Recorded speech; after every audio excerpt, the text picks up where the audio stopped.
Dari Utsman ibn Affan berkata, aku mendengar Nabi SAW bersabda, sesiapa yang membaca Bismillahilladzi la yadurru ma'asmihi syai'un fil ardi wa la fis sama' wa huwa as-sami'ul alim, yang bermaksud dengan nama Allah yang dengan namanya tidak ada sesuatu pun yang dapat memberikan kemudaratan di bumi maupun di langit.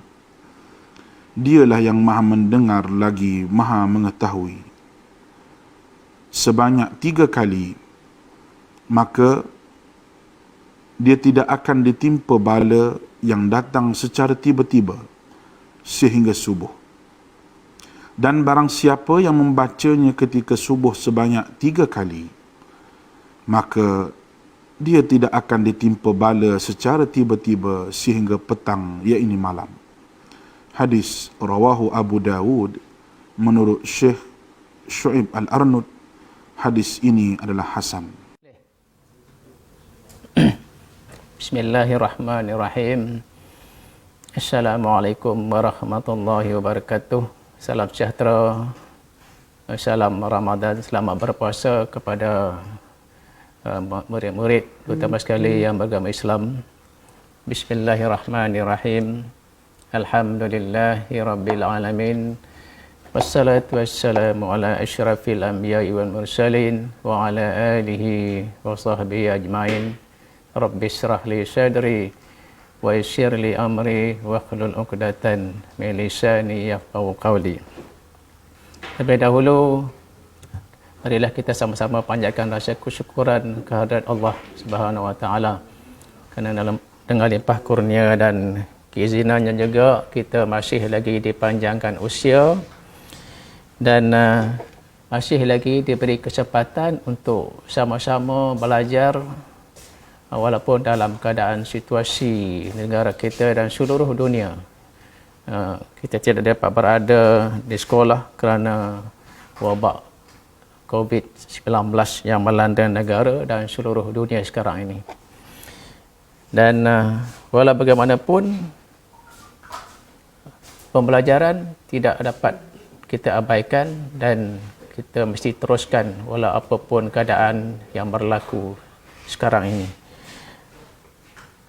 Murid-murid yang dikasihi sekalian, insya-Allah pada pagi yang berbahagia ini saya akan menerangkan ataupun kita akan sama-sama mempelajari satu perkara yang amat penting dalam mata pelajaran bahasa Melayu, terutama sekali kepada pelajar-pelajar ataupun murid-murid di peringkat pendengar rendah tingkatan 1, tingkatan 2 dan tingkatan 3. Terutamanya kepada murid-murid tingkatan 3 yang akan menghadapi peperiksaan penting, walaupun mungkin pada tahun ini peperiksaan dibatalkan, namun pembelajaran tetap kita teruskan kerana kita tidak pasti apakah yang akan berlaku pada masa yang akan datang. Dan pada hari ini cikgu akan memberikan pendedahan ataupun sedikit pengetahuan pembelajaran tentang satu aspek bagaimana caranya untuk kita menulis ringkasan karangan.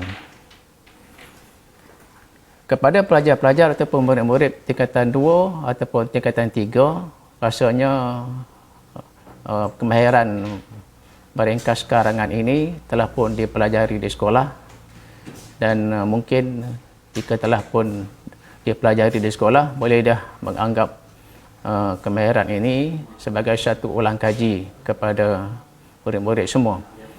Walau bagaimanapun, kepada murid-murid tingkatan 1 yang baru saja didedahkan dengan pembelajaran di peringkat sekolah menengah, rasanya perkara ini merupakan satu perkara yang baharu kepada murid-murid semua kerana kita murid-murid tingkatan 1 baru saja berada di sekolah menengah selama 3 bulan.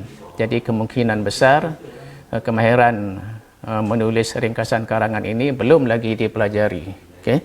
Jadi insya-Allah kita akan sama-sama berbincang tentang bagaimana cara untuk menulis ringkasan karangan kepada murid-murid menengah rendah. Dan untuk pengetahuan murid-murid serta guru-guru juga bahawa kemahiran menulis ringkasan karangan ini sememangnya terkandung dalam dokumen standard kurikulum dan pentaksiran iaitu DSKP, KHSM, iaitu kemahiran menulis ringkasan dan merumus pelbagai bahan prosa, iaitu esei dengan betul menggunakan ayat yang gramatis. Dan kemahiran ini boleh dirujuk dalam dokumen DSKP pada kemahiran 3.5.1, iaitu untuk DSKP tingkatan 2 dan tingkatan 3, dan rasanya tingkatan 1 pun dalam kemahiran yang sama juga. Baiklah, kita teruskan dengan pengenalan kepada apa itu ringkasan karangan. Kalau dalam peperiksaan misalnya soalan ringkasan karangan ini terdapat pada bahagian C dalam format terbaru dalam peperiksaan PT3. Okay.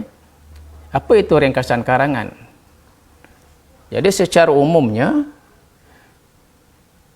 ringkasan karangan ialah mengambil isi-isi, iaitu kita meringkaskan petikan yang diberi dengan mengambil semula isi-isi yang terdapat dalam petikan. Ini bermakna murid-murid menulis semula ataupun mengambil isi-isi yang terdapat dalam petikan yang diberi, tetapi mestilah berdasarkan pada fokus soalan yang diberi.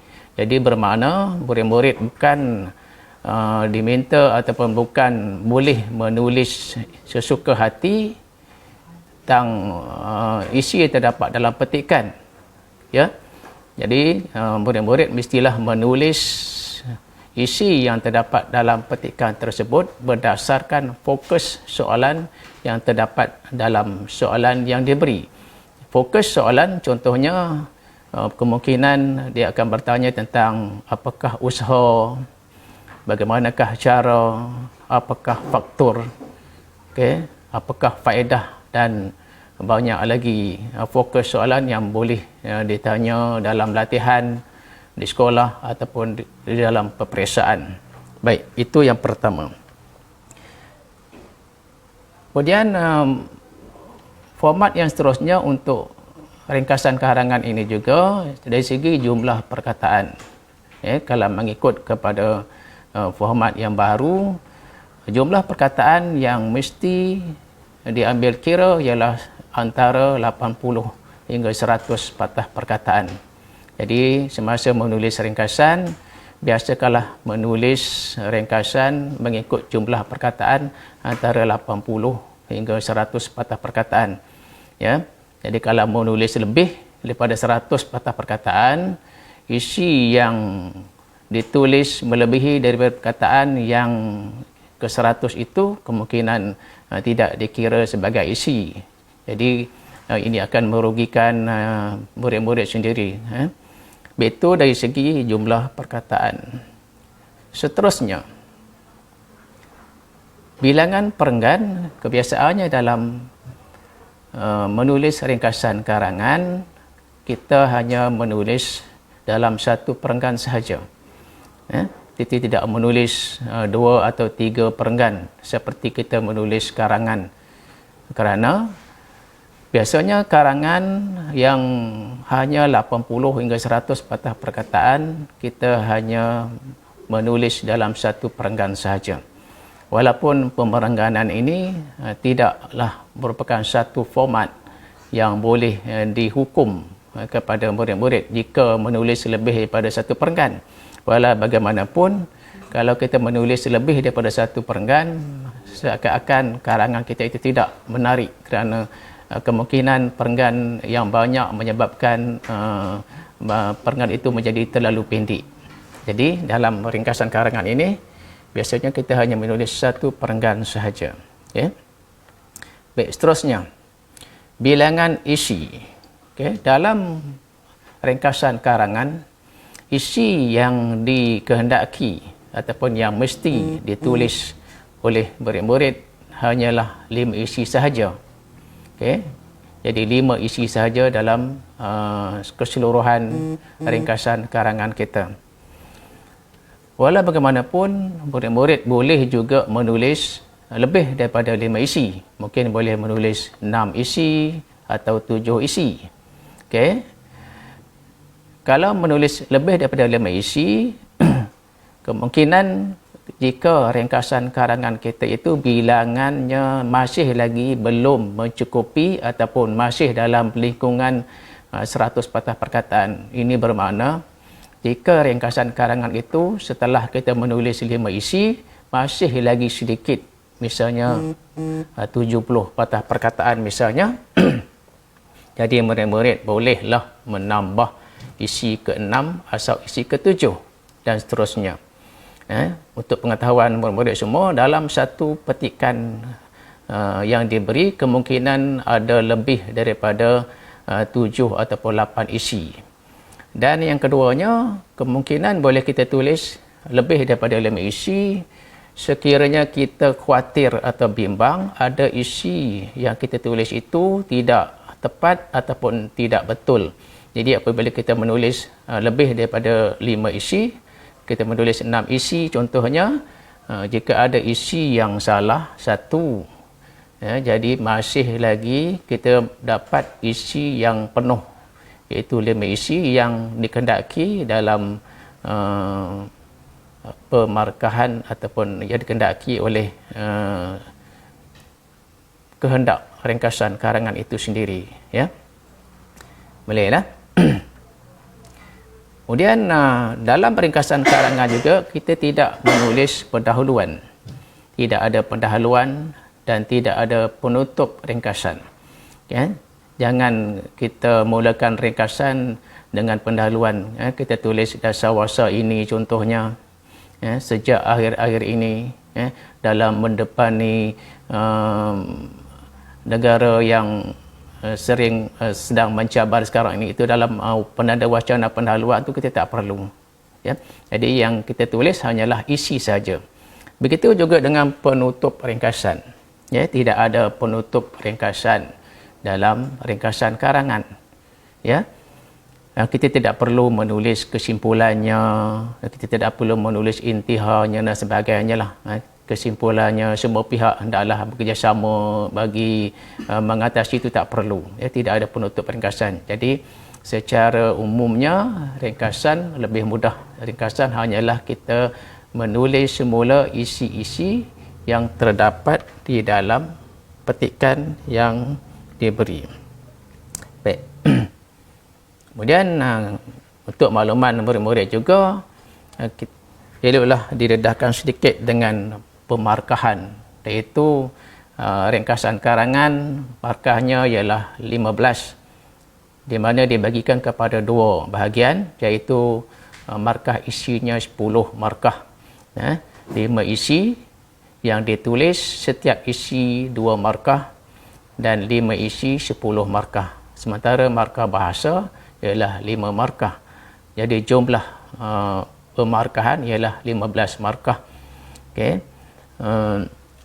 Bahasa dinilai secara holistik, iaitu daripada keseluruhan ringkasan yang kita buat itu, adakah bahasa itu cemerlang ataupun baik dan sebagainya.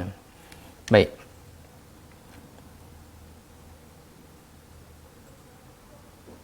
Itu sedikit rumusan ataupun pengenalan berkaitan dengan ringkasan karangan. Mudah-mudahan murid-murid semua mendapat sedikit gambaran tentang apa itu ringkasan karangan. Baik, sekarang kita masuk kepada bagaimana cara menulis ringkasan karangan. Baik.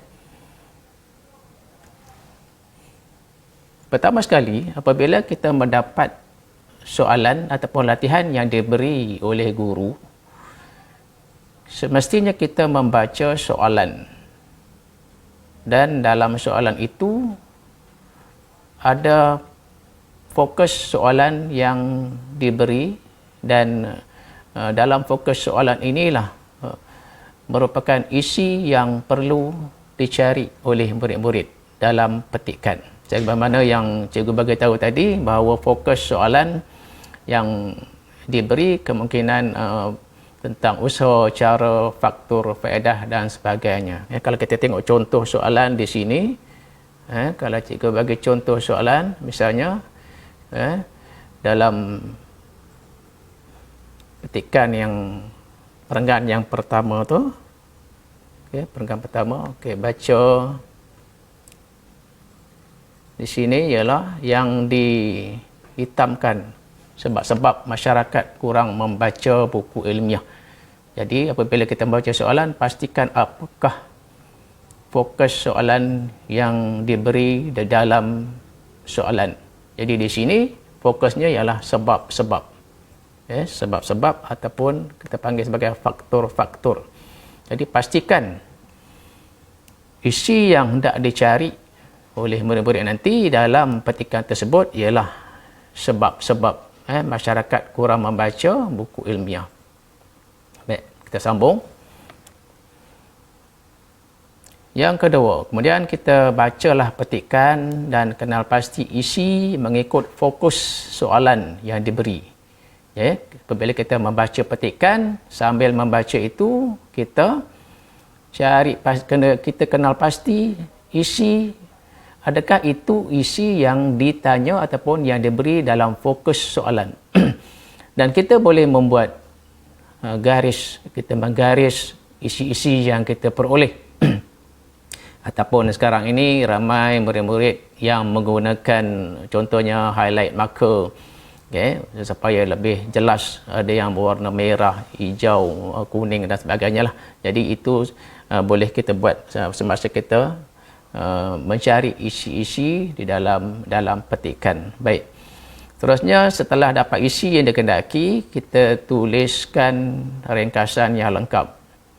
Kalau kita dah dapat 5 isi ataupun 6 isi, jadi daripada isi-isi yang kita peroleh itu, bolehlah kita tuliskan ringkasan yang lengkap dengan menyambung isi-isi tersebut. Menyambung isi-isi tersebut. Walau bagaimanapun, kita tidak bolehlah menyambung isi-isi secara terus. Sebaliknya, kita mestilah menggunakan penanda wacana untuk menyambung antara satu isi dengan isi yang lain. Isi pertama nak sambung isi kedua, ada penanda wacana. Nak sambung isi ketiga, ada penanda wacana dia. Baik.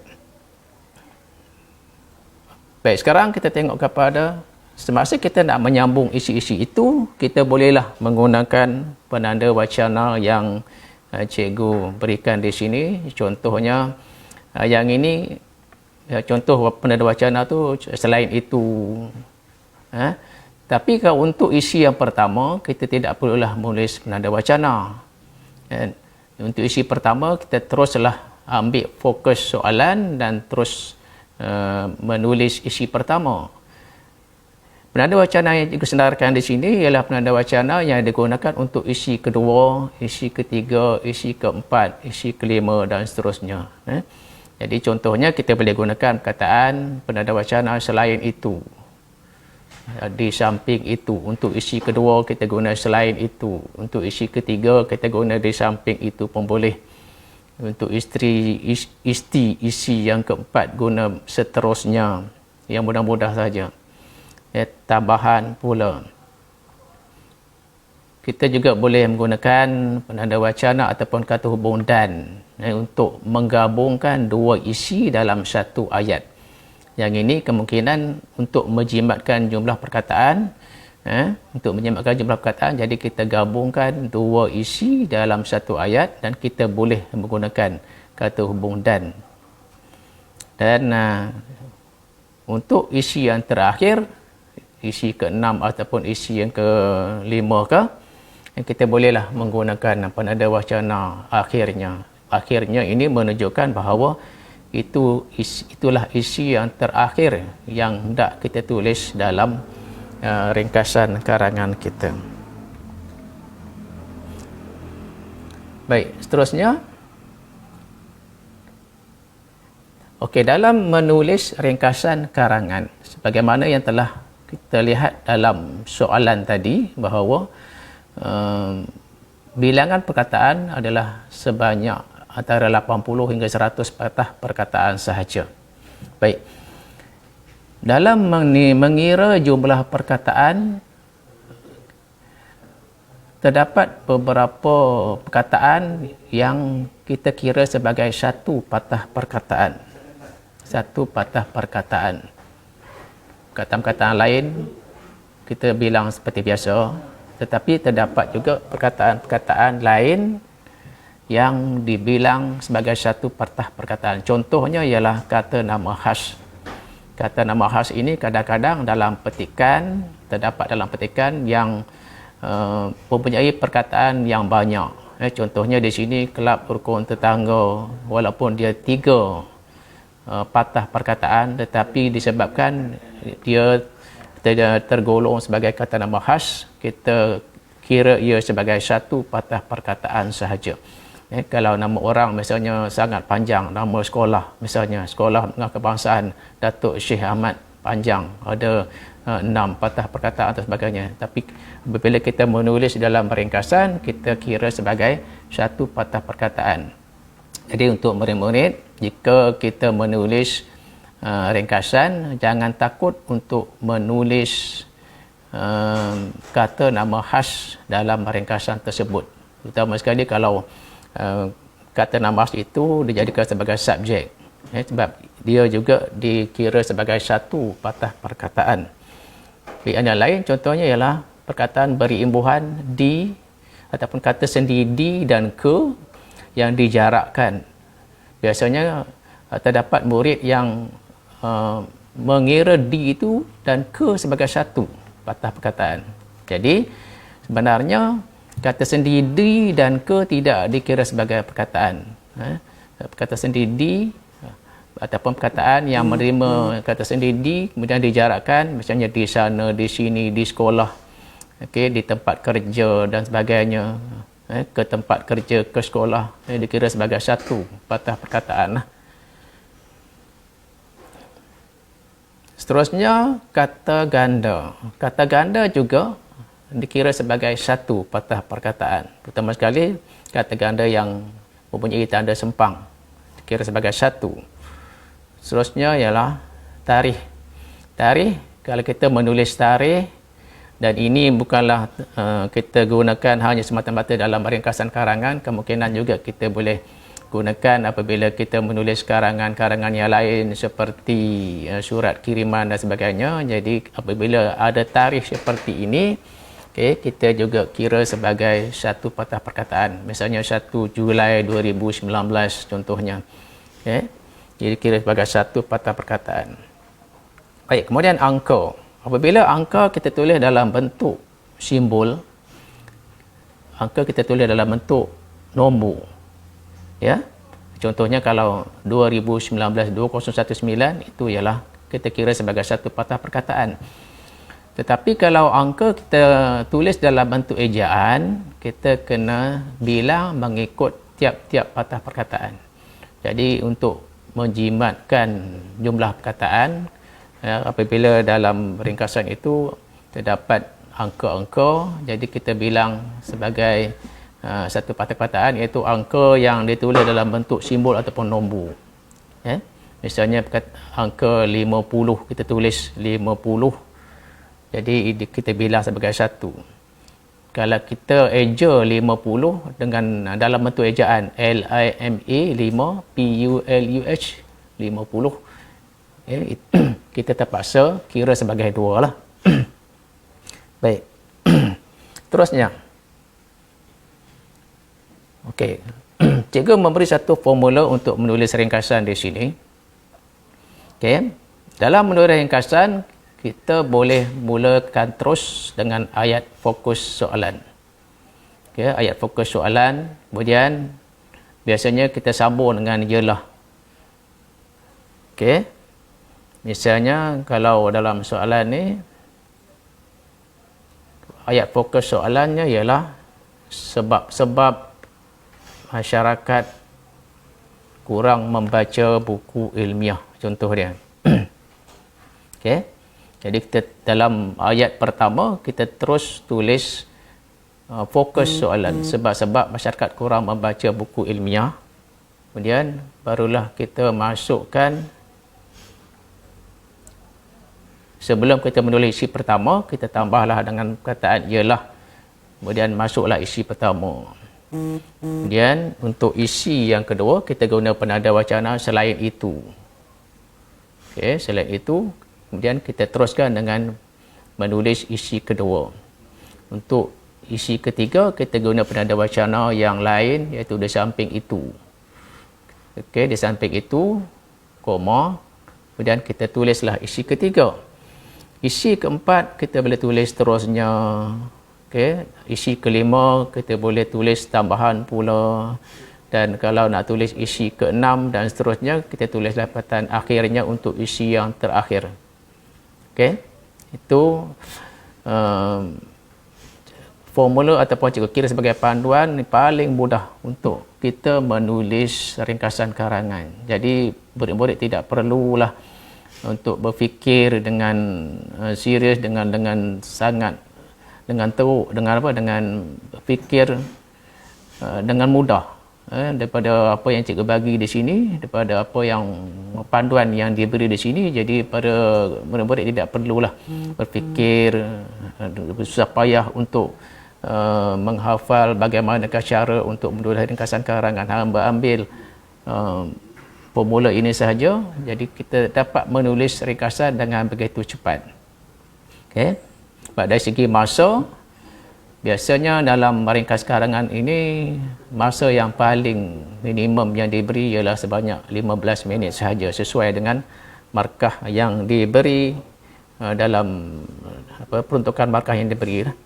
Baik, begitulah tadi murid semua sepintas lalu berkaitan dengan panduan bagaimana untuk kita menulis ringkasan karangan. Okey.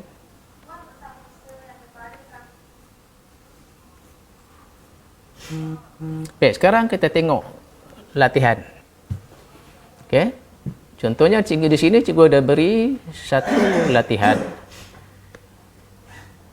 Lebih kurang dalam masa 15 minit ini bolehlah kita cuba membuat sedikit latihan berkaitan dengan cara ataupun ringkasan yang boleh kita tulis daripada petikan yang cikgu beri di sini. Baik. Daripada petikan yang cikgu beri di sini, kita baca dia arahan soalan. Baca petikan di bawah dengan teliti. Berdasarkan petikan tersebut, tulis sebuah ringkasan tentang sebab-sebab masyarakat kurang membaca buku ilmiah. Panjang ringkasan anda hendaklah tidak melebihi. Di sini sebenarnya bukan 80. Patutnya di sini ialah 100 patah perkataan. Patutnya di sini ialah 100 lah. 100 nah di sini, bukan 100 patah perkataan. Jadi juga betul sinilah. Kemudian dalam arahan seterusnya juga dikatakan di sini anda digalakkan supaya menggunakan ayat sendiri tanpa mengubah ayat asal. Kita lihat nanti dalam ringkasan, ramai para pelajar ataupun murid-murid yang tidak mampu menggunakan ayat sendiri. Sebenarnya dalam ringkasan kita tidak perlu untuk menggunakan ayat sendiri. Sebab dibimbangi apabila kita menulis ayat kita sendiri akan mengubah maksud asal dalam petikan tersebut. Jadi murid-murid tidak perlu menggunakan ayat sendiri apabila kita menulis ringkasan. Hanyalah kita menulis kembali ayat-ayat yang telah sedia ada dalam teks, dalam petikan yang diberi. Baik, sekarang kita baca. Sambil kita baca, kita tengok adakah yang petikan ataupun ayat-ayat yang terdapat dalam tiap perenggan itu merupakan isi ataupun tidak. Baik, dalam perenggan yang pertama, cikgu baca lah. Jadi murid-murid pun boleh tengok samalah. Dan sambil kita membaca itu, betul ataupun tidak isi yang murid-murid dapat dengan isi yang akan cikgu berikan nanti. Baik, dalam pandangan pertama, tabiat membaca buku ilmiah dalam kalangan rakyat Malaysia masih rendah berbanding dengan negara-negara maju seperti Amerika Syarikat, England, Jepun dan Taiwan. Ayat yang pertama. Jadi semasa baca kita kenal pasti adakah ini isi ataupun tidak. Jadi cikgu rasa ini bukanlah merupakan isi. Ini hanyalah satu pernyataan berkaitan dengan situasi tentang negara-negara maju dan negara-negara yang lain. Baik, ayat yang kedua. Ayat kedua, penduduk negara yang ekonominya berasaskan sektor pertanian masih beranggapan bahawa memiliki buku-buku ilmiah tidak sepenting seperti memiliki makanan. Okey, ini ayat yang kedua. Juga nak bertanya di sini, adakah ini merupakan sebab dalam fokus soalan? Jadi, rasanya ayat yang kedua ini merupakan isi dalam petikan. Sebab salah satu sebabnya ialah penduduk negara yang ekonominya berasaskan sektor pertanian masih beranggapan bahawa memiliki buku itu tidak sepenting memiliki makanan. Jadi sebab itu mereka kurang membaca. Pada mereka makanan itu lebih penting daripada membeli buku-buku ilmiah. Sebab makanan merupakan keperluan dalam kehidupan. Baik, ini bolehlah kita katakan sebagai isi. Baik. Kemudian ayat yang ketiga, lagipun jumlah ahli keluarga yang besar. Ayat yang ketiga no. Baik, cikgu highlight sini lah. Lagipun jumlah ahli keluarga yang besar memaksa ketua keluarga berbelanja untuk membeli keperluan asas sahaja. Baik, ayat yang ketiga. Okey, adakah ini isi? Adakah ini sebab? Ya. Jadi betul lah. Ayat ini merupakan isi, iaitu ayat ini juga merupakan sebab. Sebabnya apa? Sebab jumlah ahli keluarga yang besar memaksa ketua keluarga berbelanja untuk membeli keperluan asas sahaja. Sebab itu mereka tidak membeli buku-buku ilmiah. Sebab bilangan keluarga yang besar, mereka tidak mampu untuk menampung keperluan. Jadi ini isi yang seterusnya lah.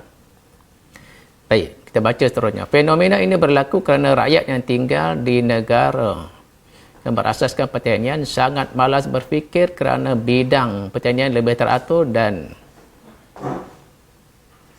tidak banyak penceroboh. Adakah ini sebab juga? Okey.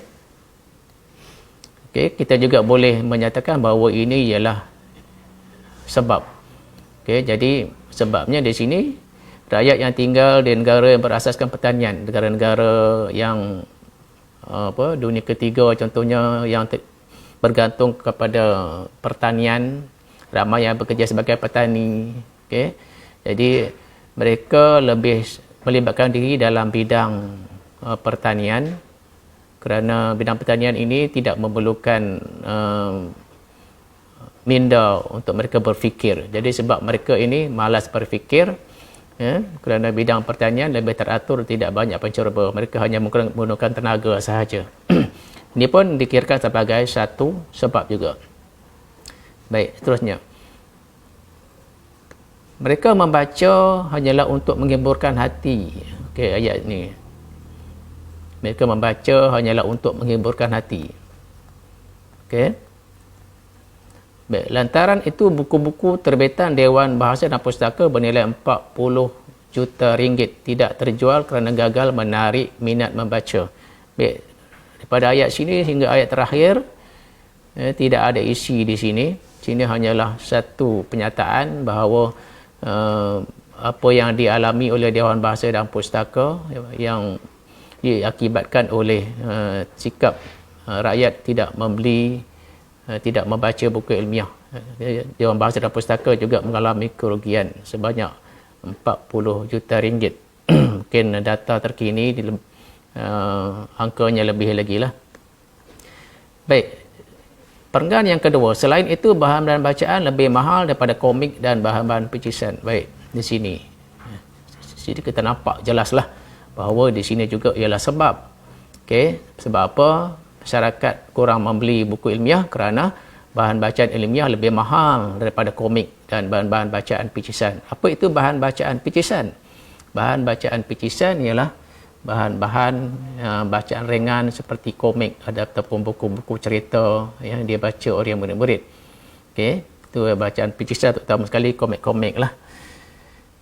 Jadi biasanya bacaan ilmiah tu lebih mahal harganya, satu naskah buku sampai 50-60 ringgit untuk kita beli. Jadi mungkin ramai dalam kalangan ibu bapa yang tidak mampu. Okay?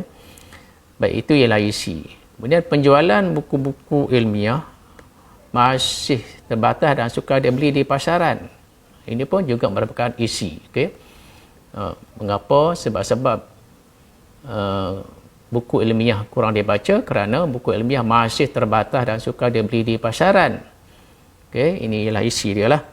Manakala bahan bacaan pecisan boleh diperoleh di kaki lima, pusat beli belah, stesen bas, pasar malam dan pelbagai tempat lagi. Ini uraian kepada isi penjualan buku ilmiah masih terbatas. Baik.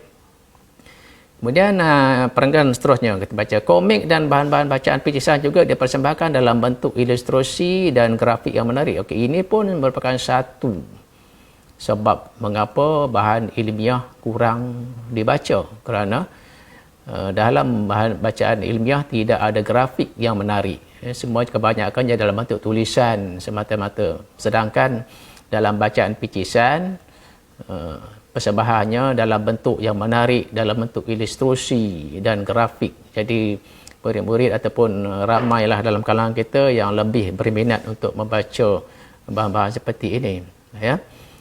Bahan-bahan pecisan menjadi pilihan pembaca kerana membuatkan karya-karya yang mengungkapkan tema dan yang ringan-ringan dan boleh dibaca ketika bersantai. Baik, ini pun banyak isilah. Mereka tidak perlu memerah otak untuk memahaminya. Okay. Contohnya kisah-kisah yang dipaparkan dalam karya pecisan adalah tentang percintaan yang berakhir dengan penemuan di jenjang pelamin. Baik. Dalam contoh petikan yang terdapat dalam petikan tidak perlu kita tulis sebagai isi dalam meringkas karangan. Baik. Baik, kehadiran bahan-bahan seperti ini bukan saja tidak membina-minda masyarakat, malah boleh menyebabkan berlakunya masalah sosial. Oleh itu, pihak kerajaan mestilah membantau penerbitan dan pengedaran bahan-bahan. Baik, dalam perenggan ini tidak ada isi, ini hanyalah sebagai satu situasi ataupun apakah kesan. Kesan bukanlah perlu kita tulis sebab dia tidak ditanya dalam fokus soalan. Baik, dalam perenggan terakhir, buku-buku ilmiah juga kurang diberi perhatian kerana terpaksa bersaing dengan media masa. Baik, ini buku-buku ilmiah juga kurang diberi perhatian kerana terpaksa bersaing dengan media masa dan teknologi moden seperti internet video. Baik, ini ialah isi. Ini ialah sebab mengapa bahan ilmiah kurang dibaca kerana terpaksa bersaing dengan media masa, teknologi seperti internet. Jadi kebanyakan daripada kita tidak membaca sebab kebanyakan bahan-bahan boleh kita peroleh daripada teknologi moden masa kini. Baik. Jadi secara ringkasnya, okay, begitulah tadi isi-isi yang boleh kita dapat daripada petikan tersebut. Baik. Jadi daripada situ, di sini cikgu senaraikan sekali lagi dalam bentuk warna-warni. Okey. Warna merah tadi isi pertama, warna hijau isi kedua, warna kuning isi ketiga. Okey, warna purple jingga isi keempat, warna merah isi kelima. Kemudian merah ini bawah isi keenam, kemudian warna biru isi ketujuh. Jadi dalam petikan ini ada, kita lihat ada sebanyak 7 isi, ada 8 isi. 8 isi semuanya. Tapi barang dia ingat, sebagaimana yang kita tahu tadi, bahawa bukan semua isi perlu kita tulis. Kita hanya perlu menulis 5 isi ataupun 6 isi saja. Okey, dia nah. Okey. Daripada situ juga kita juga senaraikan di sini beberapa isi. Okey, sebagaimana kita telah kita bincangkan tadi. Isi pertama di situ penduduk yang ekonominya berasaskan pertanian beranggapan buku-buku ilmiah tidak penting. Selain itu, jumlah ahli keluarga yang besar memaksa ketua keluarga berbelanja untuk keperluan asas sahaja. Yang ketiga, bahan-bahan bacaan ilmiah pula lebih mahal daripada bahan-bahan bacaan picisan. Keempat, penjualannya terbatas dan sukar dibeli di pasaran. Kelima, buku-buku ilmiah juga tidak dipersembahkan dalam bentuk ilustrasi dan grafik yang menarik. Okey. Yang keenam ni kalau kita nak asingkan isi ini dengan ayat yang tersendiri, kita mestilah menulis semula subjek. Apakah subjek dalam ni? Iaitu kita boleh tulis buku-buku, okey, buku-buku misalnya bacaan ilmiah, contoh situ. Okey, kita mestilah menulis semula subjek yang terdapat dalam petikan dalam ringkasan karangan kita. Tetapi kalau kita hendak menghubungkan ataupun kita hendak menyambung dalam satu ayat isi kelima dan keenam, kita menggunakan kata hubung dan ataupun kata sendi dan tadi, kita tak perlulah menulis semula subjek. Jadi kalau kita nak asingkan, kita tulis beginilah. Baik, ada 6 isi, sebenarnya ada 8, jadi kita katakanlah kita ingin menulis 6 isi di sini sebagai ringkasan dalam jawapan kita adalah ataupun dalam latihan kita. Baik. Jadi secara umumnya dapatlah kita menulis ringkasan yang penuh begini. Okey, ini contoh yang boleh cikgu bagi kepada murid-murid semua. Contohnya di sini. Ayat pertama, sebab-sebab masyarakat kurang membaca buku ilmiah ialah. Okey, ayat pertama ialah fokus soalan tadi ni. Okey, kemudian kita masuk ialah. Kemudian di sini ialah penduduk yang ekonominya berdasarkan pertanian beranggapan buku-buku ilmiah tidak penting. Ini isi pertama.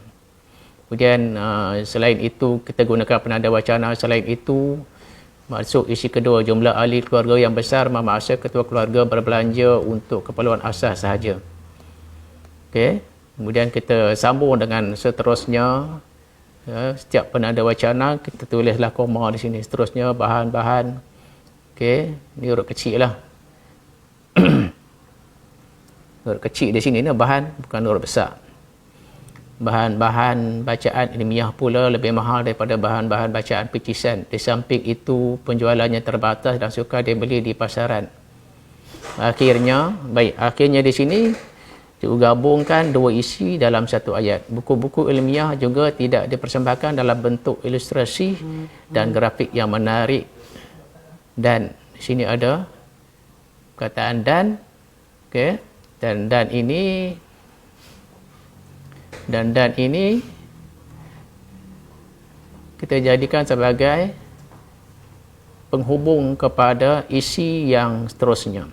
Tetapi kalau kita nak mengasingkan antara isi yang akhir ini, kita gunakan penanda wacana di sini yang lain lah. Akhirnya kita tak boleh guna. Kita tidak boleh menggunakan sebab akhirnya hanyalah untuk ayat yang terakhir. Okay? Sebab itu kita menggunakan kata hubung dan ataupun di sini lah untuk kita menghubungkan dua isi dalam satu ayat. Jadi lengkaplah ringkasan karangan kita, okey, untuk kita menghasilkan satu ringkasan yang betul. Baik. Akhir sekali, dalam kita menulis ringkasan karangan, beberapa aspek penting mesti kita ambil perhatian. Pertama sekali, okey, kita tidak perlu menggunakan ayat sendiri. Bagaimana cikgu maklum tadi, kita tidak perlu menulis ayat kita sendiri. Baik. Ini kita ambil ayat-ayat yang terdapat dalam petikan. Baik, yang kedua, kita tidak perlu menggantikan perkataan atau frasa tertentu dalam perkataan. ataupun frasa lain yang sama maksud. Kalau kita nak, misalnya ada perkataan lain tapi kita nak gantikan dengan perkataan kita sendiri, tidak digalakkan kerana ditakuti perkataan yang kita ubah itu tidak sama maksudnya dengan yang terdapat dalam petikan. Kemudian yang penting ialah tidak boleh menyalin bulat-bulat daripada keseluruhan perenggan. Maknanya apabila kita tidak boleh menyalin keseluruhan petikan. Ya, kita namakan dia sebagai menyalin bulat-bulat. Kita ambil misalnya walaupun dalam kita menyalin itu ada isi yang kita senaraikan, tetapi itu dikira sebagai menyalin bulat-bulat. Jadi tidak dibenarkanlah dalam ringkasan karangan. Kita tidak dapat menguji. Maknanya murid-murid tidak mengetahui apa yang dibaca, tidak dapat mengenal pasti isi, mereka hanya menyalin sahaja.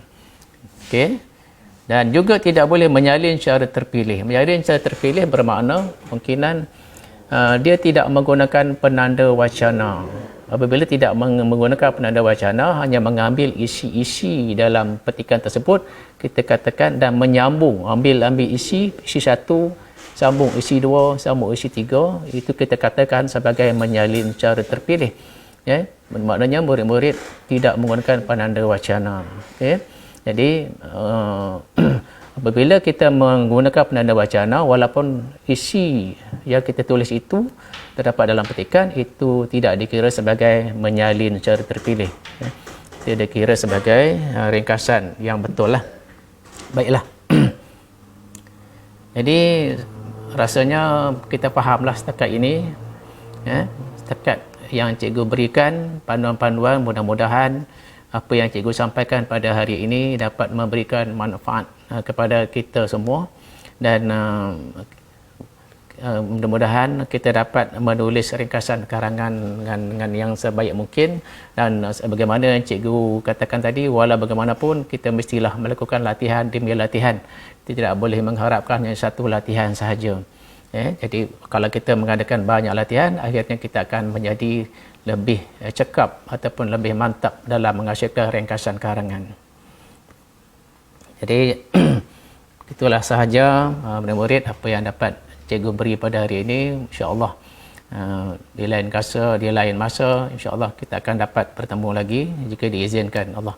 Sekian, billahi taufiq wal hidayah. Wassalamualaikum warahmatullahi wabarakatuh. Salam sejahtera.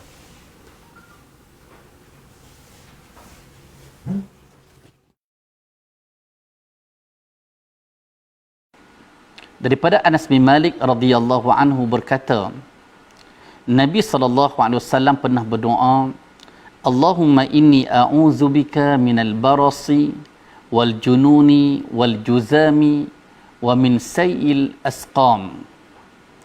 Ya Allah, aku berlindung denganmu daripada penyakit sopak, penyakit gila, penyakit kusta dan penyakit-penyakit yang buruk.